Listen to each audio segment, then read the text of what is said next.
नमस्कार, मैं हूं अनुषी गुप्ता। हिजबुल्लाह के साथ लंबे समय से जारी युद्ध के बीच 27 नवंबर को लागू हुए सीज फायर के बाद इजराइल ने लेबनान में अपना सबसे बड़ा एयर स्ट्राइक किया है।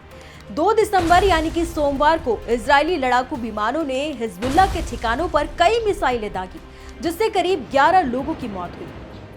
उल्लेखनीय है कि इजराइल की ये कार्रवाई लेबनान से हिजबुल्लाह की ओर से इजराइल के ऊपर मोर्टार दागे जाने के बाद की गई है। 27 नवंबर यानी कि बुधवार को लागू 60 दिनों के सीजफायर की घोषणा के बाद हिजबुल्लाह का इजराइल के ऊपर मोर्टार दागने का ये पहला मामला था।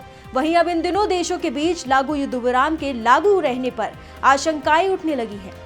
सीजफायर टूटने से अरब में दहशत है। डर है कि इजराइल और हिजबुल्लाह के बीच जंग एक बार फिर छिड़ सकती है। माना जा रहा है कि अगर ऐसा हुआ तो ये लेबनान जंग का सबसे विध्वंसक दौर होगा। जिस बात की आशंका थी वही हुआ।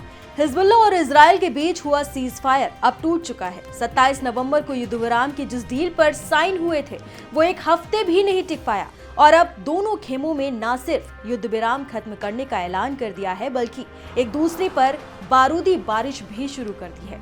इजरायली हमले का जवाब हिजबुल्लाह भी उसे उसी के अंदाज में दे रहा है। हिजबुल्लाह ने इजराइल के रोयात अल आलम बेस पर हमले किए। इसके अलावा बॉर्डर एरिया पर मोर्टार से हमला किया। हिजबुल्लाह के आक्रामक रुख के बाद कयास लगाए जा रहे हैं कि इजराइल लेबनान पर बड़ी एयर स्ट्राइक का दौर शुरू कर सकता है। इसके साथ ही ग्राउंड ऑपरेशन भी कर सकता है।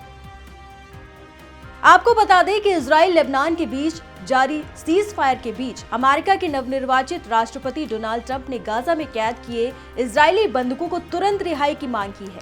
ट्रंप ने सोशल मीडिया पर कहा कि अगर जनवरी में उनके शपथ ग्रहण से पहले बंधकों को रिहाई नहीं हुई तो उन्हें भारी कीमत चुकानी पड़ेगी।